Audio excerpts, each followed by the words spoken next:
Doa oleh Ellen G. White. Bab 7. Doa dan penurutan. Berdoa dan bekerja. Kita tidak duduk menanti tekanan dan kesengsaraan dengan tenang dan melipat tangan kita, tidak melakukan apapun untuk menghindari yang jahat. Biarlah seruan kita bersatu dinaikkan ke surga. Berdoa dan bekerja, dan bekerja dan berdoa. Tetapi biarlah tidak seorang pun yang bertindak gegabah. Belajarlah seperti tidak pernah sebelumnya untuk menjadi lemah lembut dan rendah hati. Selected Messages Jilid 2 halaman 370 dan 371. Kita harus berdoa, bekerja, dan percaya. Tuhan merupakan efisiensi kita. Evangelism halaman 438. Engkau akan bergumul dengan kesulitan, memikul beban, dan memberikan nasihat, merencanakan dan melaksanakan. Teruslah memandang kepada Tuhan untuk pertolongan. Berdoa dan berusaha dan berdoa. Sebagai murid-murid di sekolah Kristus, belajar dari Kristus. Testimonies to Ministers and Gospel Workers, halaman 498 dan 499. Doa merupakan rencana surga untuk menang melawan dosa. Ada banyak orang yang meskipun berusaha untuk mematuhi hukum-hukum Tuhan, memiliki sedikit kedamaian atau sukacita. Kekurangan dalam pengalaman mereka ini adalah akibat suatu kegagalan untuk menggunakan iman. Mereka berjalan sebagaimana adanya di tanah yang beragam, di suatu padang pasir yang kering. Mereka menuntut sedikit ketika mereka dapat menuntut banyak, karena janji-janji Tuhan tidak terbatas. Orang yang demikian tidak menggambarkan dengan benar penyucian yang datang melalui penurutan akan kebenaran. Tuhan menghendaki semua anak-anaknya laki-laki dan anak-anaknya perempuan untuk bergembira, damai, dan menurut. Dengan melatih iman, orang percaya memiliki berkat-berkat ini. Melalui iman, setiap kelemahan karakter dapat diperlengkapi, setiap kenajisan dibersihkan, setiap kesalahan diperbaiki, setiap keunggulan dikembangkan. Doa merupakan alat kesuksesan yang ditentukan oleh surga dalam pertentangan dengan dosa dan perkembangan tabiat Kristen. Pengaruh ilahi sebagai jawaban kepada doa beriman akan melaksanakan dalam jiwa pemohon segala sesuatu yang dimintanya, untuk pengampunan dosa, untuk Roh Kudus, untuk tabiat yang menyerupai Kristus, untuk hikmat dan kekuatan untuk melakukan pekerjaannya, untuk suatu pemberian yang telah dijanjikannya. Kita boleh minta dan janjinya adalah kamu akan menerima. The Acts of the Apostles halaman 563 dan 564. Pencobaan setiap hari membuat doa sebagai sebuah kebutuhan. Kekuatan yang diperoleh di dalam doa kepada Tuhan bersatu dengan usaha pribadi dalam melatih pikiran untuk berpikir dan peduli, mempersiapkan pribadi tersebut untuk tugas sehari-hari dan menjaga roh dalam damai sejahtera di bawah kondisi apapun, meskipun sangat berat. Pencobaan-pencobaan yang kita hadapi setiap hari membuat doa sebagai sebuah keuntungan, agar kita dapat dijaga oleh Roh Tuhan melalui iman.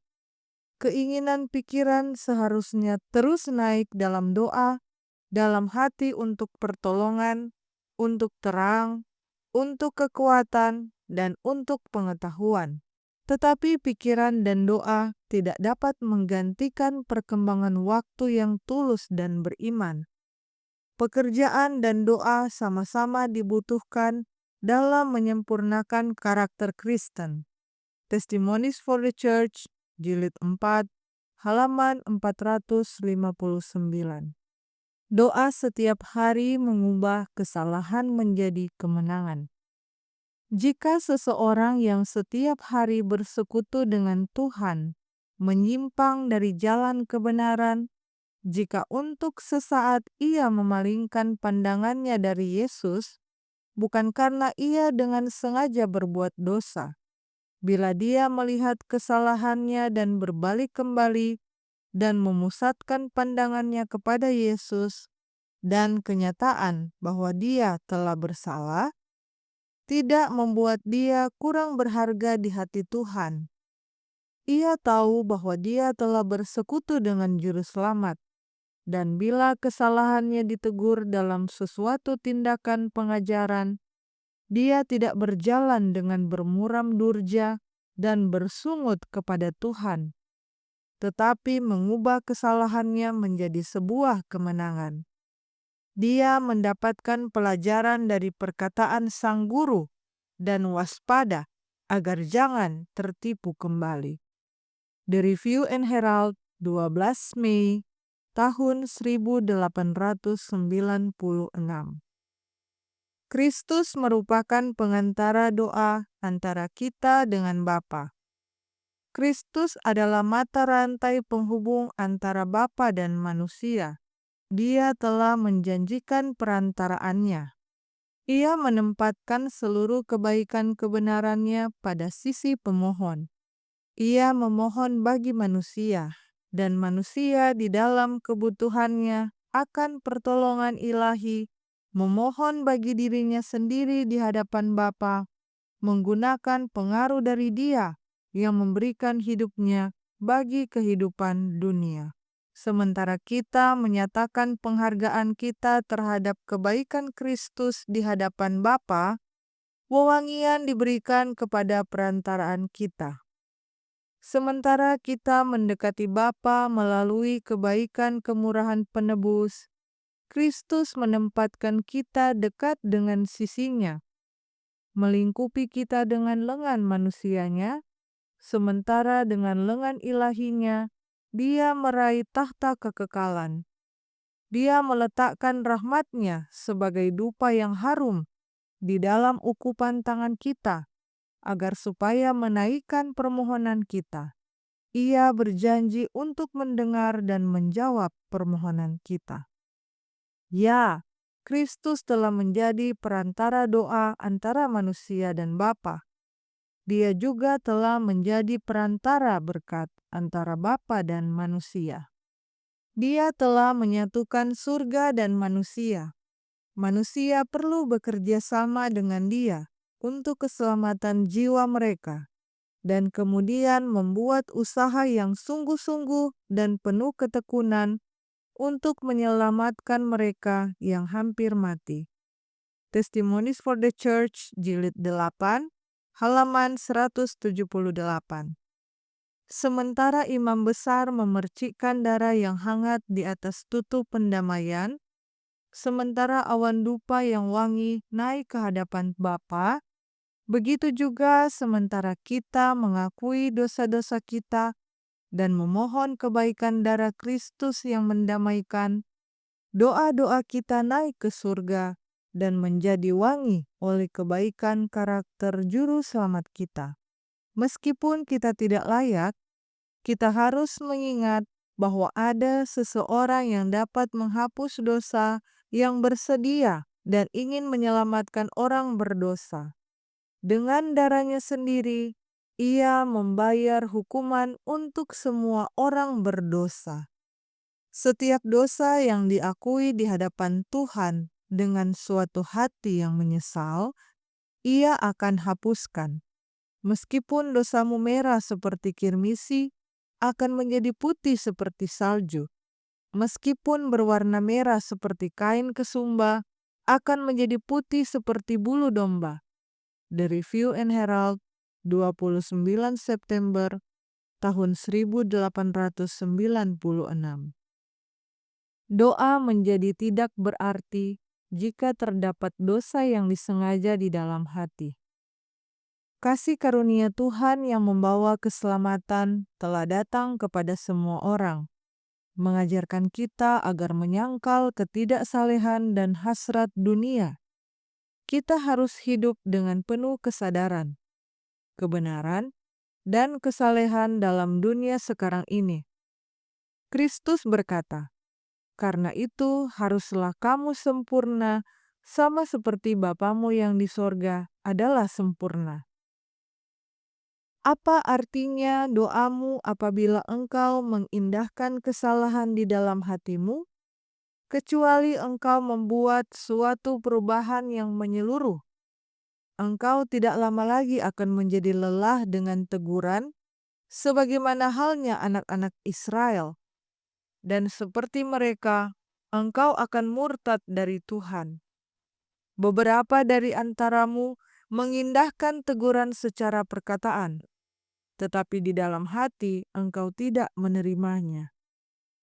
Engkau tetap sama seperti sebelumnya, hanya menjadi kurang peka terhadap pengaruh roh Tuhan, menjadi lebih dan lebih dibutakan, menjadi kurang bijaksana, kurang pengendalian diri, kurang kuasa moral, dan kurang bergairah, dan kurang menikmati kegiatan agama. Dan kecuali diubahkan, engkau akhirnya akan melepaskan peganganmu atas Tuhan seutuhnya. Engkau tidak membuat perubahan yang penuh tekad dalam kehidupanmu ketika ditegur, karena engkau belum melihat dan menyadari kelemahan karaktermu dan perbedaan besar antara kehidupanmu dan kehidupan Kristus. Engkau telah memutuskan untuk menempatkan dirimu pada suatu posisi di mana engkau tidak akan seutuhnya kehilangan kepercayaan saudara-saudaramu. Testimonies for the Church, Jilid 4, halaman 332. Doa tidak menggantikan penurutan. Ada syarat-syarat agar janji-janji Tuhan dilaksanakan, dan doa tidak dapat menggantikannya. Jikalau kamu mengasihi aku, kata Kristus, kamu akan menuruti segala perintahku. Barang siapa memegang perintahku dan melakukannya, dialah yang mengasihi aku. Dan barang siapa mengasihi aku, ia akan dikasihi oleh Bapa-Ku, dan aku pun akan mengasihi dia, dan akan menyatakan diriku kepadanya. Yohanes 14 ayat 15 dan 21. Mereka yang membawa permohonan-permohonannya kepada Tuhan menuntut janjinya, sementara mereka tidak memenuhi syarat menghina Yehova.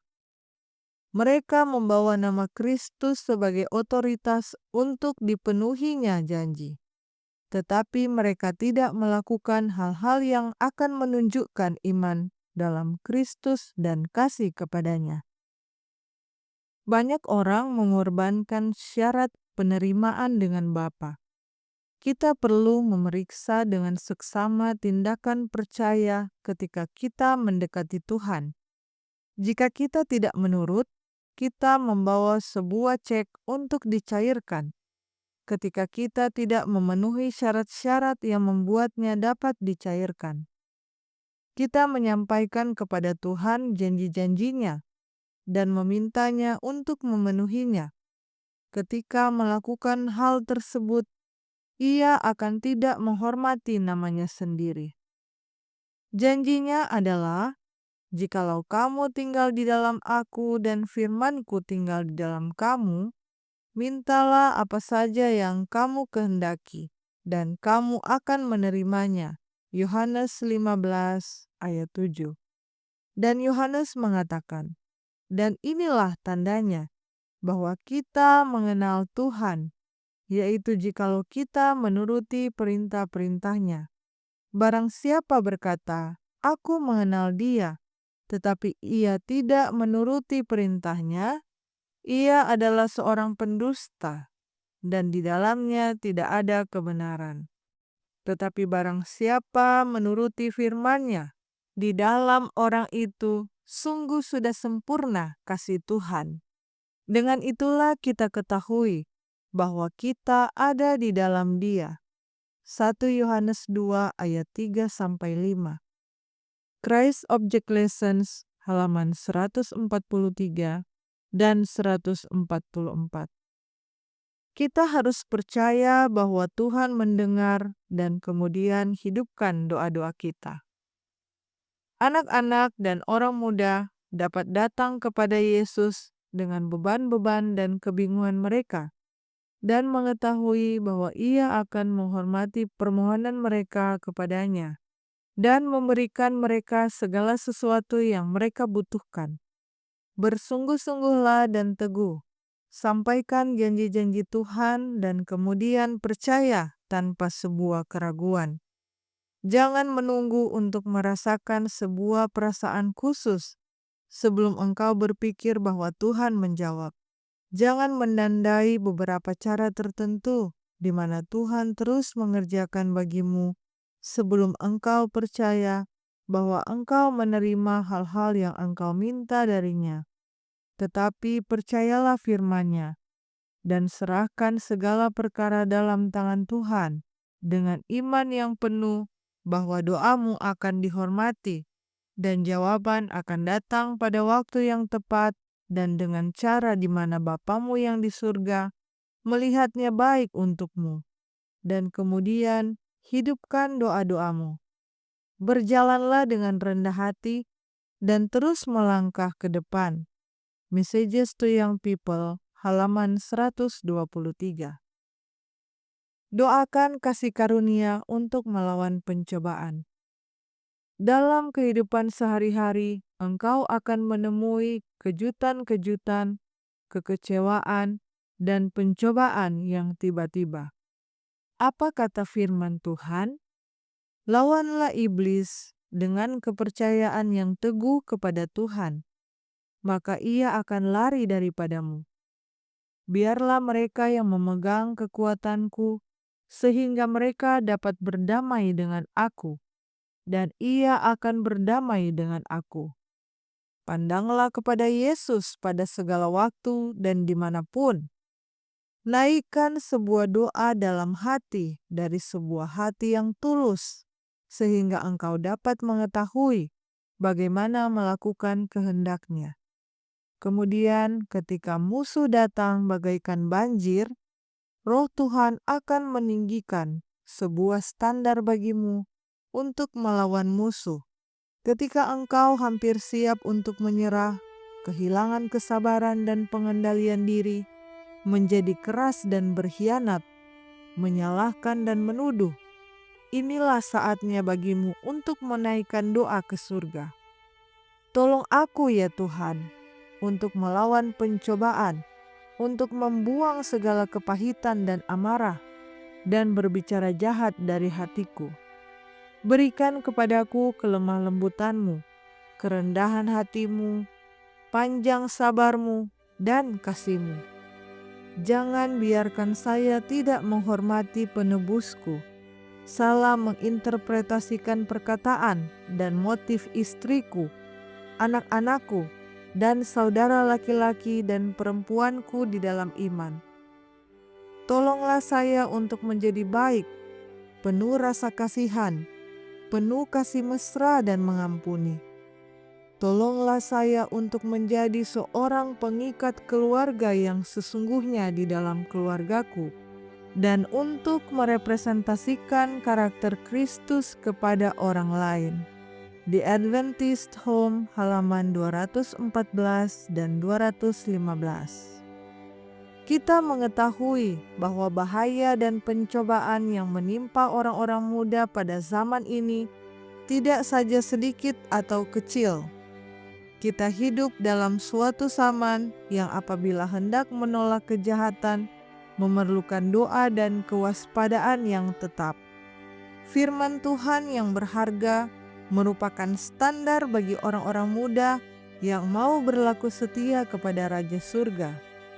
Biarlah mereka menyelidiki Alkitab, biarlah mereka menghafalkan ayat demi ayat dan memperoleh suatu pengetahuan tentang apa yang telah disabdakan Tuhan. Dan dalam pencobaan, biarlah orang muda membuka firman Tuhan di hadapan mereka, dan dengan kerendahan hati serta dalam iman, carilah Tuhan agar memperoleh hikmat untuk menemukan jalan-jalannya dan memperoleh kekuatan untuk berjalan di dalamnya. Biarlah orang-orang muda menetapkan sebuah peperangan melawan setiap kebiasaan yang memiliki bahaya terkecil yang memimpin jiwa dari tugas dan kesetiaan. Biarlah mereka menentukan jam doa. Jangan sekali-kali melalaikannya. Kalau mungkin, hindarkan hal-hal yang menghalangi.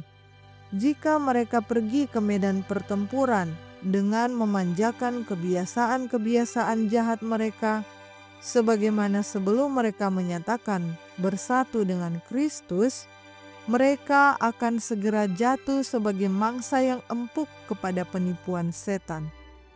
Tetapi perlengkapilah dengan firman Tuhan, simpanlah di dalam hati dan pikiran sebagai sesuatu yang berharga. Mereka akan maju dengan tidak kurang suatu apa dari serangan-serangan musuh Tuhan dan manusia. My Life Today, halaman 315.